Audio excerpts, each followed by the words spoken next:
میرے نبی کریم صلی اللہ علیہ وسلم نے واضح فرما دیا، فرمایا کہ من لم یدع قول الزور والعمل به فلیس للہ حاجۃ ان یدع طعامہ وشرابہ۔ فرمایا جو بندہ جھوٹ بولنا نہ چھوڑے،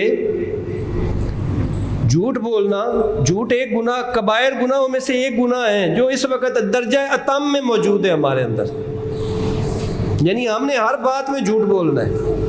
ہم اس کو کہتے ہیں چلا کے بڑا، کنے دا کپڑا ہے جی پچھوں ہی 5000 دا آیا میں تو تینوں برابر چ دے رہا، یہ ہوتا ہے جھوٹ۔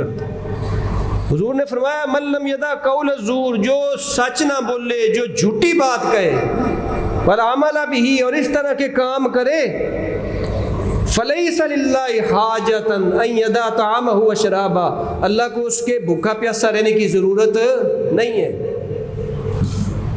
وہ پھر کھا پی لے، اس کا روزہ ٹوٹ گیا، ختم ہو گیا۔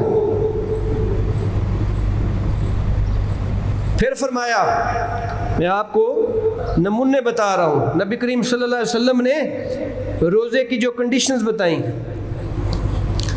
فرمایا تم میں سے اگر کسی کے ساتھ کوئی جھگڑا ہو جائے اور تم روزے کی حالت میں ہو تو فلا یرفس ولا یسخب، نہ کوئی بری بات کہنی ہے نہ غصہ کرنا ہے، ٹھیک ہے؟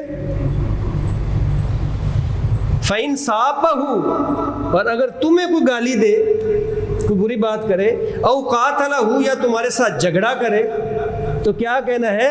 فَلْيَقُلْ إِنِّي صَائِمٌ، بس کہنا ہے کہ میں روزے میں ہوں۔ یہ تو دور کی بات ہے نا کہ آپ جھگڑا کر دیں، بس یہی کہنا ہے فَلْيَقُلْ إِنِّي صَائِمٌ، میں روزے میں ہوں۔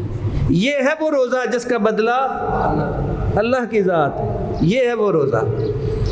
آپ اپنے ہم گریبان میں جھانک لیں کہ ہمارا کون سا روزہ ہے، ہمارا کس طرح کا روزہ ہے، کیا واقعی ہم ایسے روزہ دار ہیں؟ ہائے ہائے، میرے آقا نے فرمایا رب صائم، بے شمار روزہ دار ایسے ہیں